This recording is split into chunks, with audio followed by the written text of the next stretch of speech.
you doing? You good? Love you too, Joffa. Really good. It's really good.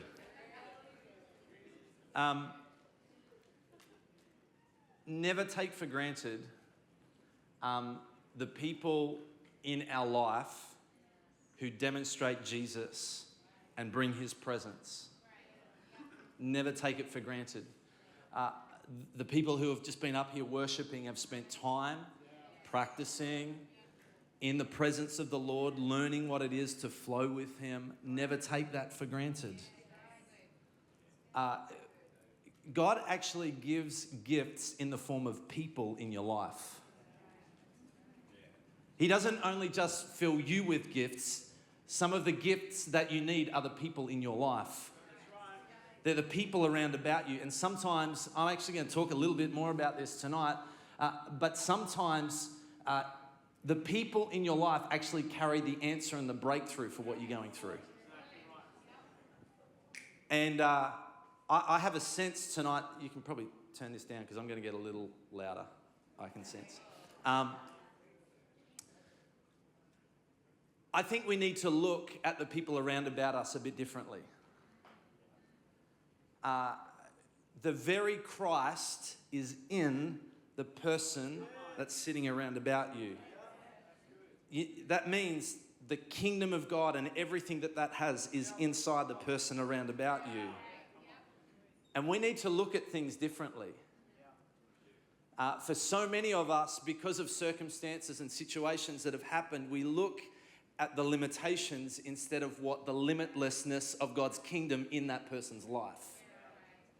And so tonight, I actually want to talk around one of our cultural values. One of our cultural values, we've got 8 cultural distinctives. And the thing that I love about them, I think they're from heaven. I think they're actually the kingdom's ones. But these were birthed out of an encounter. Corey Turner had an encounter with the Lord where he just downloaded these 8 cultural values. One of them I want to talk about tonight, which I think is so fundamentally important, that if we could get this right, we would be better channels of God's kingdom and everything that is in that place and be demonstrating it on earth around about our world. That culture is honor affirms value. Honor affirms value. You know, when my wife and I, we first got married, I used to play a lot of cricket, and so I'd be out training 2 nights a week. I'd be out Tuesday night, Thursday night, and then I'd come home and it was fantastic. Come home and I'd catch up with Louise. And this one particular time I come home and I don't know how it had happened. There wasn't a conscious decision to do this, but she turned to me and said, "David, I'm not one of the cricket boys. Can you stop talking to me like that?" What I didn't realize is I captured some of the language and the culture that was in the cricket club and brought it home, which brought some interesting conversations. But we all have a culture that we carry. Every one of us carry a culture. Every one of us carry, and you might not even realize what it is. You have a family culture in your world. One of the things that you realize is how ingrained your family culture is when it runs into a different family. When all of a sudden you meet somebody and you bump into the way that they do things, and some of those things start to irritate you. I don't know if it's ever happened to anybody else, but it's happened to me before. Like, why do you do that? That's strange. Stop it. We all carry a culture. We all carry a way in which we view the world and we do things. And here's the thing. Culture is like climate control in your life. It sets things in a way that enables some things to grow and other things to die. The culture of your life sets in it the ability for some things to arise and grow and be prosperous and other things to die. The question is, what culture is it that you're carrying? What culture is it that you have in who you are? We have these kingdom culture values that we talk about and we try to model, and we're all on a journey of understanding it more and developing it more in us. But we need to understand what culture actually is. Culture is a set of beliefs, behaviors, and customs. And can I tell you, it's actually in that order. Because you cannot behave any more than what you believe. The belief that you have dictates your behavior. Then as you walk out that behavior becomes a custom in the way that you do life. When you bump into a different culture, you have to change firstly the way you think before you can just change the behavior. That's why the Bible says that we must be transformed by the renewing of the mind, or the way that you think. As a man thinketh, so is he. Our thinking is the thing that needs to change. So all of us carry a culture. All of us carry a set of things that we think about, the way that we view the world, so, beliefs and behaviors and customs. The question is, do those beliefs line up with what God's kingdom and his culture is setting? What is his way of thinking? And I love the fact that the moment you and I got saved, the Bible says that we have been given the mind of Christ. So what that tells me is we have the ability to think like Jesus. I don't know if you realize how profound that is. We're talking about the one human being who transformed the entire planet, and we're still talking about him today. You have access to that same thinking. The same way that you view the world, we have access to that. Now, I want to have a look in Mark chapter 6. Why don't you turn to Mark chapter 6? We're going to look at a particular incident that Jesus faced in his hometown amongst his own community. And the Bible talks... let's read it, otherwise I'll get too far ahead of myself and I'll get a bit excited. Mark chapter 6, verse 1 says, he went away from there and came to his hometown, and his disciples followed him. And on the Sabbath, he began to teach in the synagogue, and many who heard him were astonished, saying, where did this man get these things? What was the wisdom that was given to him?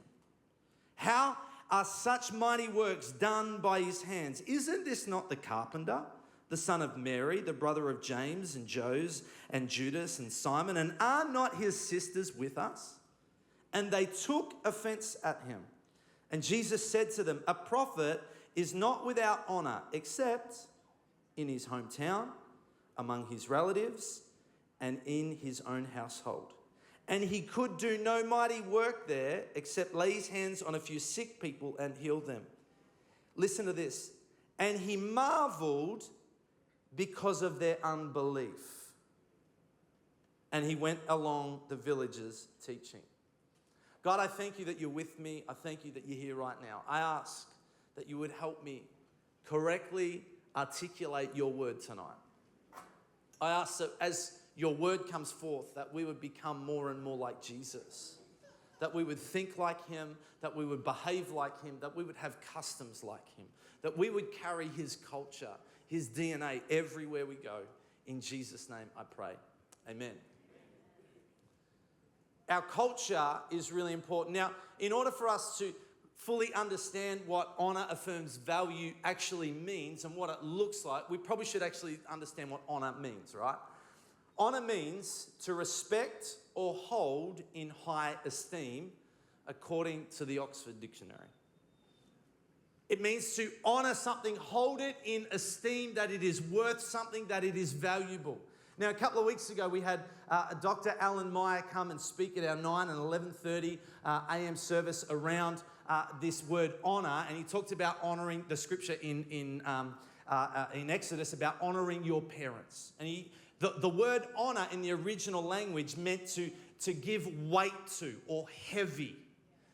And I would encourage you, go back onto our YouTube channel, podcast, listen to that. It was a phenomenal message. But here's what I want us to understand tonight, is that honor is something that we give weight to. that we give reverence to, that we hold as something valuable that we do, that we have. Our honor means to give it weight or give it something that we respect in. Now, many of us have seen and we love as a culture to honor those who have been through a difficult time and they've succeeded. We love the entrepreneur who started in the garage and built a multi-million-dollar business. We love to honor that person. We love to honor the sports person or the athlete that suffered immense failure or disappointment, but yet rose up from the ashes and won whatever it is, the premiership, whatever it may be. We love to honor that.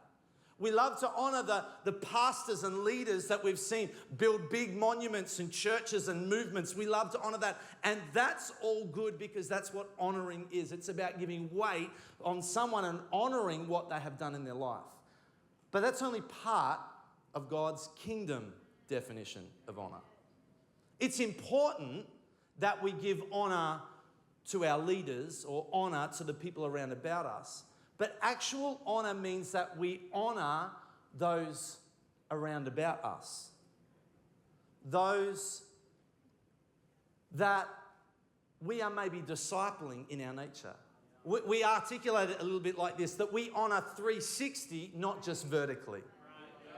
That we honor everybody around about us. But here's the thing. So many of us have been so persuaded by the world's culture that when it comes a moment to honor those on our left and our right and those that we're leading, we don't give it the same weight as we do when we honor someone else above us who's leading us. This is something that we need to pay attention to. Because if you and I are going to carry the culture of heaven into our workplace, into our schools, into our universities, wherever it is that you go, if we're going to carry that, we need to understand what it actually looks like to carry his culture everywhere we go. We need to understand what it practically looks like and how do we honor those that are on the left and the right and honor 360 around about us. It's important for us to understand. When I was growing up, one of the things that was common language as I grew up in the church was this word accountability. Anyone ever heard that topic before? You know, you need an accountability partner. You need someone you're going to be accountable to.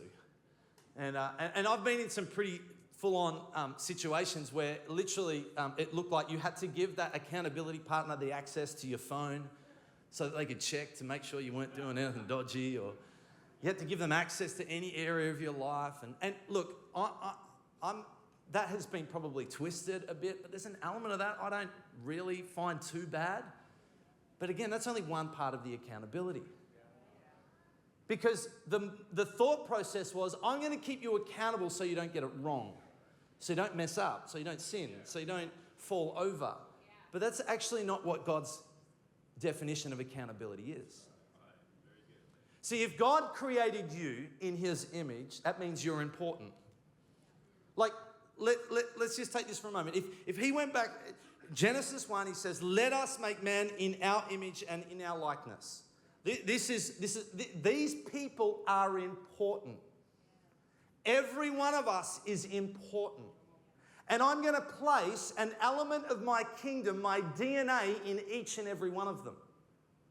Well, where do you get that? Well, if God is in heaven and he is the kingdom, he places that image, that seal, that part on each and every one of us. You carry within you the kingdom of God. It may be just a small seed at the moment, but you carry it. You've been stamped with that seal of approval. You've been formed together. I don't care what anyone else says around about you, what your parents have said, what your teachers have said. I don't care what anyone else says. You have been made in his image. You are important.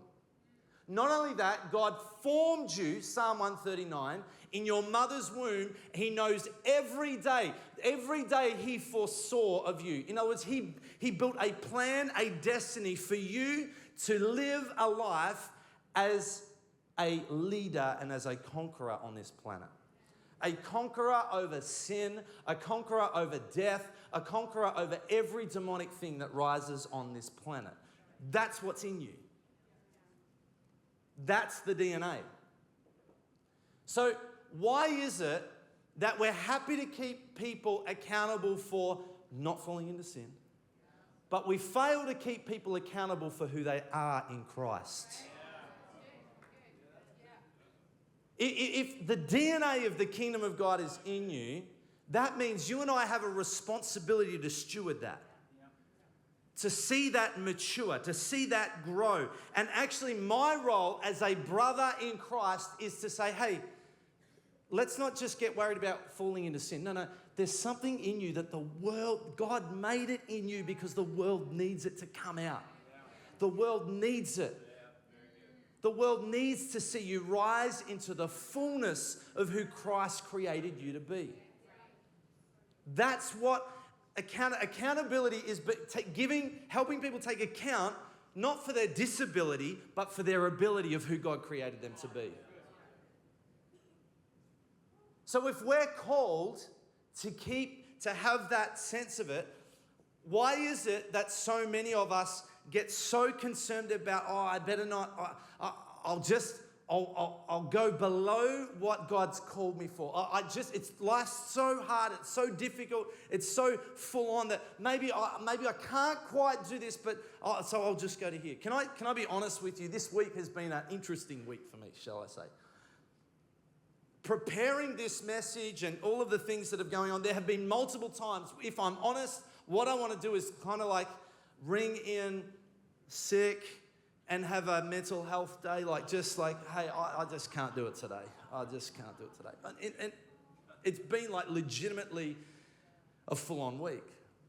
But I refuse to allow my feelings, the stuff that's coming against me, dictate who I am. I'm not prepared to live under the ceiling of the way my feelings are, of the way that things are happening around about me. That's not who Jesus said I am. He said that I'm more than a conqueror. We need to actually live in an environment that when we have those days, that I know who I'm going to. Because there are other people around me that honor the thing that God has placed in my life to build me up. That they value me not for what I do, but for who I am. For who Jesus died for. I mean, you think about this. If Jesus laid down his life, went through that much pain for you, then you must be worth something valuable. Don't allow the enemy to dictate the value on your life when Jesus laid down his life for you. It's interesting in this passage, we see Jesus coming back to his hometown. He's coming back to the place at which he would be at. And what he actually gives us an insight into this place that we would love the church to be perfect, right? And we would love it to always be the place where, you know what, you're always built up, you're always encouraged, you're always edified, and look, I would love to think that most of the time it is. But there are also some times where it's not. In actual fact, I think part of the reason Mark put this in through the inspiration of the Holy Spirit and Luke in his gospel as well is because he recognized that the church can be a place where dishonor happens. That we can actually come together and instead of honoring one another and affirming who God's called you to be, that we get caught up with who you're not. And we start to say things and behave in a way that makes people feel, or reminds them, I should say, of who they're not. Jesus comes to his hometown. He comes to the place at which he grew up. It was his custom. In Luke's account of the story, it says that they go to the synagogue as was their custom. This was a normal byproduct of life. He goes there with his 12 disciples. He's got, clearly his relatives are there. Clearly people that know him are there. Everyone is there. And what we need to understand is there was a way in which the synagogue ran at that time. Firstly, in every synagogue meeting, there was prayer. They would come together and they would pray. They would pray and they would intercede for God's intervenence in their world. The second thing that they would do is they would open up the scriptures and they would read usually two portions of scriptures. The first portion was a portion from the law, the Torah. And they would read a part of it and understand, okay, the law of what God gave them to instruct them how to live their life. The second portion that they would often read is a book from the prophets. And actually, in Luke's account, we hear that Jesus gets handed the scroll of Isaiah 61, where he stands up and says, "The Spirit of the Lord is upon me because he's anointed me to preach good tidings." So this happens in every single message. Now, after the reading, they would then sit down together and discuss the scripture and the prayer that had been happening in that moment. This was a common occurrence. Now, we all would like to think, and we say this a lot, we don't have an order that we do things. We're so free in the Spirit. We don't let anything dictate us, but we actually have a way in which we go about things. I mean, we sit in rows. We come in, we say hello to people, we give them a hug. Funny side note, sorry, this is just the way my brain works. I sometimes, I had this situation happen to me at a friend's work the other day where I was being introduced to somebody, and I'm so used to hugging people that I kind of went in for a hug, and it's like, I didn't realise they don't do that there. But we all have ways in which we do things, right? In what other part do you lift your hands? Apart from when you're being robbed. But we have weird things that we do. We have customs at which we do things. And what's even funnier is we think we've got it all together, that we don't put on the old autopilot. No, we know how to put on autopilot. I can't tell you how many 4 p.m. services that I'm like, oh, Jesus, my tummy is hungry. And I just want this to end, please. Someone's clearly identifying with that right now. Oh no, we would never do that. No, we do that because we're human beings. It's the way our brains are wired.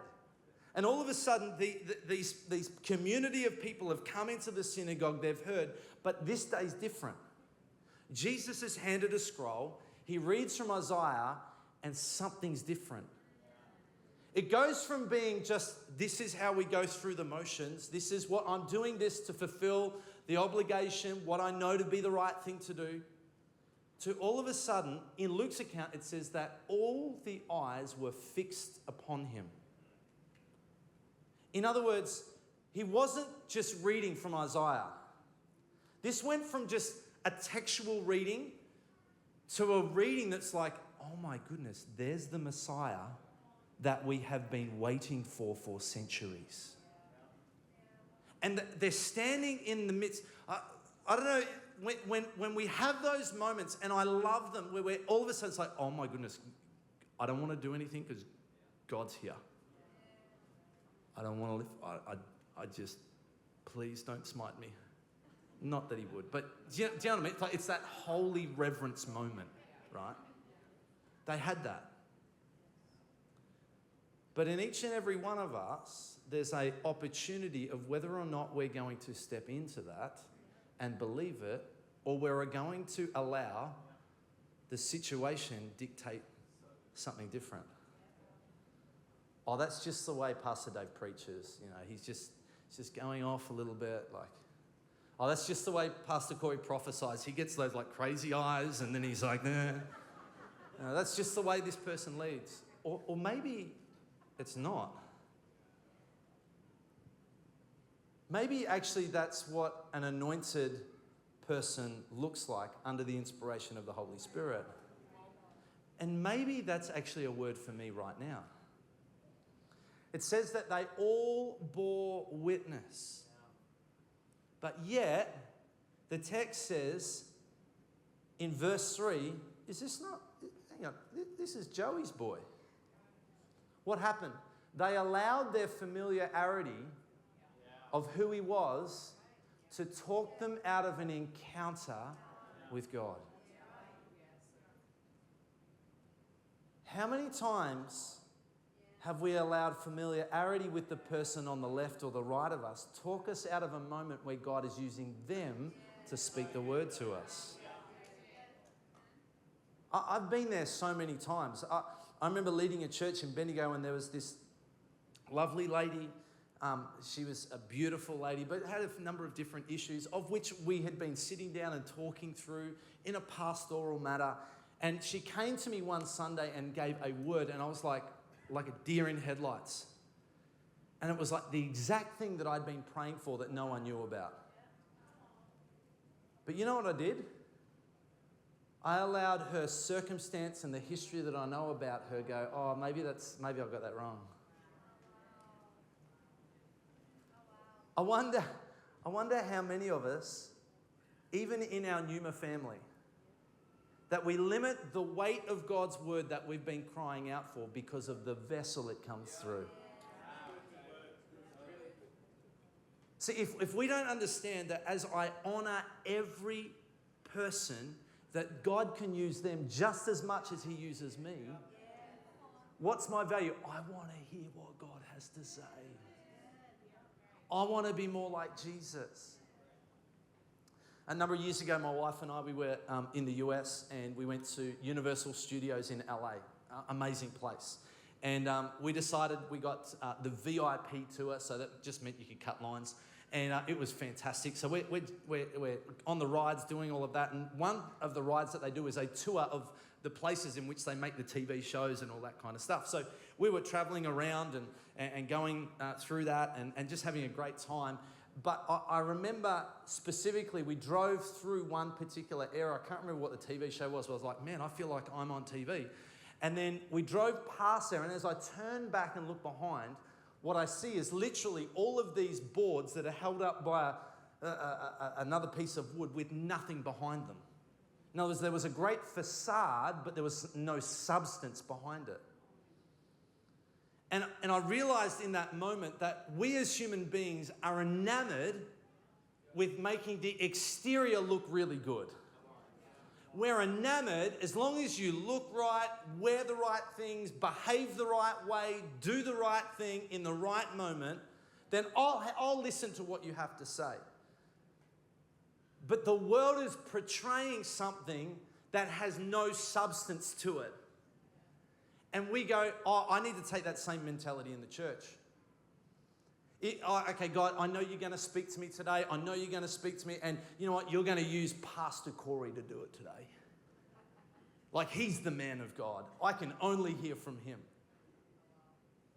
Or, you know, my leader today, you know, I can only hear from him. Oh, but what about that other lady that seems a little bit crazy sometimes? Yet in a moment, the word comes and you're like, there's something else in that. I mean, you're a bit crazy, but there's something in that. Do we value his word enough that it doesn't matter the vessel that it comes in? I mean, there's been times when Pastor Raph has said something, I'm like, whoa, there's God. Oh, no, it's just Pastor Raph. I'm joking.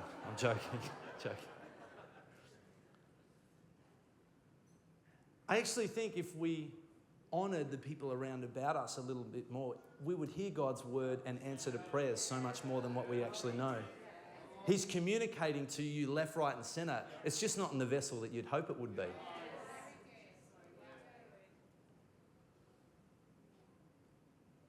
You know, it's interesting. I often think, God, why did you make your church the way it is? Why is it so easy to allow dishonour in your church? And then I come to realise, well, the church is a family. And you fight best with family. Yeah, I mean, we fight best. My brother and I, he's 22 months younger than me, and we were at a worship band practice one night, and I just had enough. Like, I'd had enough. And I said, nah, that's it. We're rumbling. So we start to kind of play fight and that kind of thing. And two young fellas, like it starts off play fighting, it gets very serious very quick. And I knew it was serious when all of a sudden all the chatter that was around about, you can talk to my wife about this, but all the chatter, she was there, around about this all of a sudden goes silent because everyone's like, this just got real. Like I'm grabbing his jocks, doing anything I can to rip them out. He's pushing me here, like we are going at it. And if I'm honest, last week, no, it wasn't last week. 2 days ago, no. But if I'm honest, the biggest fights I've ever had have been with my brother. Because he has to love me. He's family. You laugh at that because that's sometimes what we think about the people around about us. We come to church, you have to love me. So I'm going to tell you what I think. I'm just going to let it all out there. It's interesting that the three areas that Jesus highlights is hometown, is relatives, and his household. I actually think it speaks quite a lot to the way in which we filter God's word through the vessel that it comes through. It's interesting that the hometown. I'm fascinated in John where Philip and Nathaniel are having this discussion. Philip has encountered Jesus. He's like, we've met the Messiah. He's here. He comes from Nazareth. And Nathaniel's response is this: can anything good come from Nazareth? We have this ability to presume on a town or on a place or where you've come from that nothing that good can come from that place. Like I come from Bendigo. Nothing good can come from Bendigo. Actually, a lot of good stuff comes from Bendigo. Jordan Gregory came from Bendigo. But we do, like we ascribe, they came from that place. Or they came from that family. The relatives. You know, interesting, I think relatives speak to, actually, we know the history. One of the biggest challenges I had in where I was previously is I grew up there. From the moment I was 5, I was at that church and became the youth pastor there and then was taking on the church. If I'm honest, one of the biggest challenges I had was everybody saw me as little Dave, who played practical jokes on people, who broke stuff, and was a little bit irresponsible. And so many times we look through the lens of, yeah, that's great, but you've had this issue your whole life, because I know you. And instead of honouring and holding weight what God has placed in them, we look more at what they've done wrong and who they haven't been and how they've disappointed me. And all of a sudden, the word that you need in the season that you're in goes by the wayside. Your household. I think it represents the place in which you learn. We are all learning, just FYI. Like none of us have it all together. We are all learning what it is to behold who Jesus is and keep in step with him. You know what I've found? There have been days where I've done it really well, and there have been days where I've been like, I've really messed up today. We are all in process. But if we're to bring kingdom to earth, how we relate to the people around about us is very important. My auntie, she's an unbelievable lady. She helped me and my brother. She paid for our school fees to go to school and sent us on youth camps. And I owe a lot of my life to her. And she's an incredible woman. But she also had moments in her life where she would do things that... She's very prim and proper, can I put it that way? And she would sometimes do things that were a little bit out of character. And no one knew what to do with them. So this one day, we're sitting down, having a lunch, and she got, there was a muffin on the table, like literally a muffin the size almost of my hand, and she grabs it and goes, well, this will be funny, and puts the whole thing in her mouth. And I will never forget this picture, but because she's laughing and bits are flying. And we're in a really nice place, like a nice cafe. Like, this is not good social behaviour, Auntie Lo. You shouldn't do this. I'm 15, you're embarrassing me. And sometimes our family members embarrass us. Sometimes the people around about us who we know we love, and they have a right heart attitude most of the time in what they're doing, but they embarrass us. And we allow our disappointment to filter and to stop the word in season in your life. It's an interesting story in the Old Testament.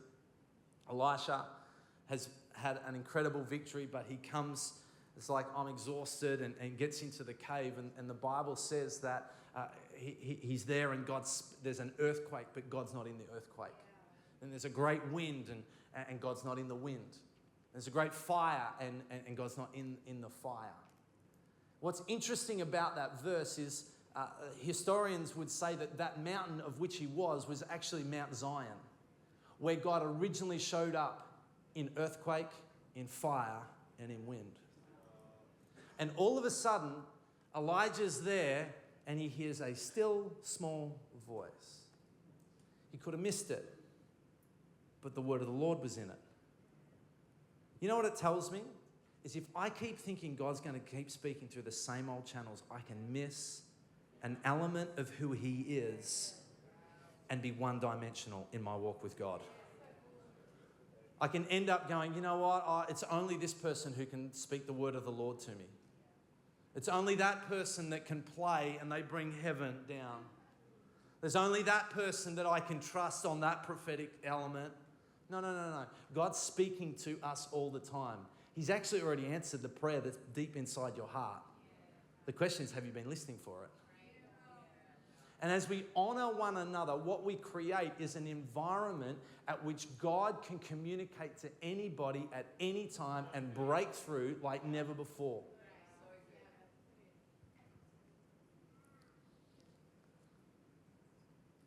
Last kind of thing I want to share us, and the team can start to come, is the greatest prize of all is hearing his voice. His voice, what he has to say about you and I, is our greatest prize. We can't allow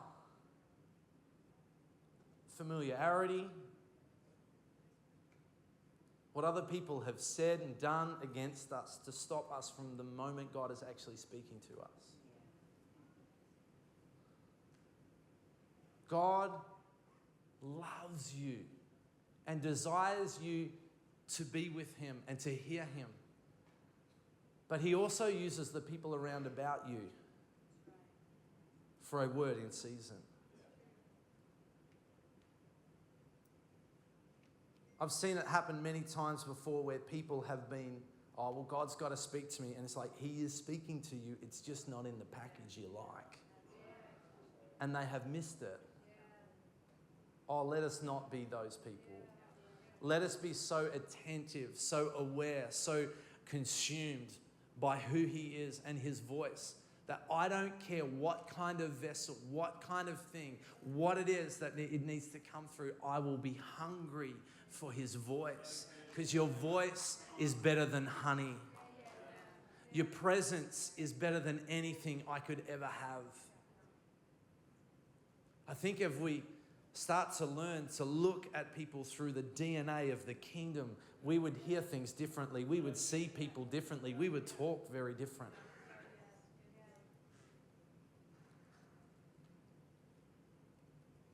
Remember when I was 15, I was going through the adolescent stuff that I suppose every adolescent goes through, all in their unique ways. And my story was really about, I had really, really bad self-esteem. Didn't think I was important, didn't think I was anyone significant. And we had the senior pastor of our church called me out one particular time and prophesied on me. And you think that would be like ha-ha moment. But it wasn't. It was an incredibly powerful word. But actually, the thing that changed my life was actually my best friend. As he was going through his own struggle, the backstory is that he was violated as a young person by his own father. He was put into a space where no human being should ever be. And as he is conveying, as we're close to one another, he's conveying the story, I don't know what to do. But in a moment of this conversation, he leans over to me and says, Dave, you're going to change the world.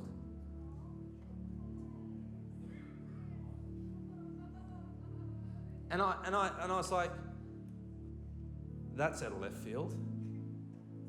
But I felt the weight of that. I could have said,